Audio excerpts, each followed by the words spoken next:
Hello viewers, நான் ரமேஷ் பிட்டு. இதுதான் பாருங்கள், சிக்கன் தொக்கு வெள்ளை பிரியாணி உற்சவ நாயுடு அப்படிங்கிற ஹோட்டல்லேருந்து வாங்கினது. ஜொமேட்டோவில் விலை 200 ரூபா. ஒன்று வாங்கினா ஒன்று ஃப்ரீ அப்படின்ற மாதிரி போட்டிருந்துச்சு ஜொமேட்டோவில். இது ஒன்று. இந்த பிரியாணி பார்த்திங்கன்னா பாருங்கள், வரன்னு இருக்க மாதிரி இருக்குது. ஒரு பிரியாணி மாதிரி அவ்வளோ பெருசாக இதுன்ற மாதிரி இருக்குது. ஆனால் சிக்கன் இருக்குது, அது கொஞ்சம் நல்லா இருக்குது. இன்னொன்று வெயிட்டும் அதே மாதிரி போன வாட்டி இருந்தது மாதிரி வெயிட் இப்போ கம்மியாக இருக்குது. போன வாட்டி ஒரு 500 கிராம், இது ஒரு 500 கிராம் இருந்துச்சு, இது ஒரு 500 கிராம் இருந்துச்சு. இது ஒரு 500 கிராம், இது ஒரு 500 கிராம், மொத்தம் 1 கிலோவுக்கு மேலே இருந்துச்சு. இப்போ வெயிட் போட்டு பார்க்கும்போது பார்த்திங்கன்னா கம்மியாக இருக்குது. இது ஒரு 500 கிராமுக்கு கம்மியாக இருக்குது, கீழே இருக்குது. இது வந்து 400 கிராம் தான் இருக்குது. 400 கிராம் இந்த பாக்ஸோடு சேர்த்து 400 கிராம் இருக்குது. இந்த பாக்ஸை இது பண்ணிட்டோம் அப்படின்ற மாதிரி ரிமூவ் பண்ணிட்டோம் அப்படின்னா அது ஒரு வெயிட்டு கம்மி, 380 கிராம் இந்த மாதிரி தான் இருக்கும். 375 கிராம் அந்த மாதிரி தான் இருக்கும். இது ஒரு சிக்கன் பீஸ் இருக்கும் போல்.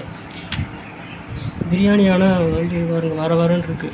பிரியாணி சாப்பிட்டு பார்த்தது பார்த்திங்கன்னா இன்னும் ஒரு தாளித்து சாப்பாடு மாதிரி தான் இருக்குது. அது உப்பு உரப்பு, அதாவது காரம் இந்த மாதிரி எதுவும் இல்லாத மாதிரி இருக்குது.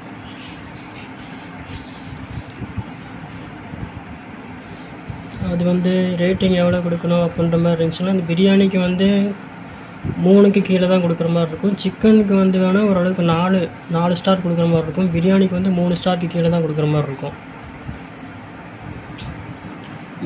இந்த பிரியாணி இது வந்து 400 கிராம் இருக்குது. ஒன்று வாங்கினா ஒன்று ஃப்ரீ அப்படின்ற மாதிரி அந்த ஆஃபரில் பை 1 கெட் 1 அந்த ஆஃபரில் வாங்கினது.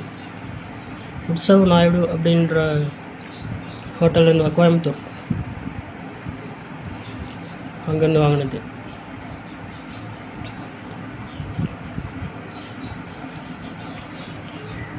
பார்க்கலாம், ஃபுல்லாக சாப்பிட்டு பார்த்துட்டு எப்படி இருக்குன்னு பார்க்கலாம். ஆனால் போன வாட்டி வாங்கினது நல்லா இருந்துச்சு. இந்த மாதிரி வரலாம் இல்லை. போன வாட்டி இதே ஹோட்டலில் தான் ஆர்டர் பண்ணது. ஆனால் போன வாட்டி வரன்னு இந்த மாதிரிலாம் இல்லை, நல்லா இருந்துச்சு. அதுக்கு வேறு 4 ஸ்டாரும் 5 ஸ்டாரும் ரேட்டிங் கொடுத்துருந்தேன். இந்த வாட்டி இந்த 4 ஸ்டார் 5 ஸ்டார்லாம் கிடையாது, 3 ஸ்டாருக்கு கம்மியாக தான் வர மாதிரி இருக்கும். அதாவது பிரியாணிக்கு மட்டும். சிக்கனுக்கு வந்து வேணால் ஒரு 4 ஸ்டார் கொடுக்குற மாதிரி இருக்கும். தேங்க்யூ.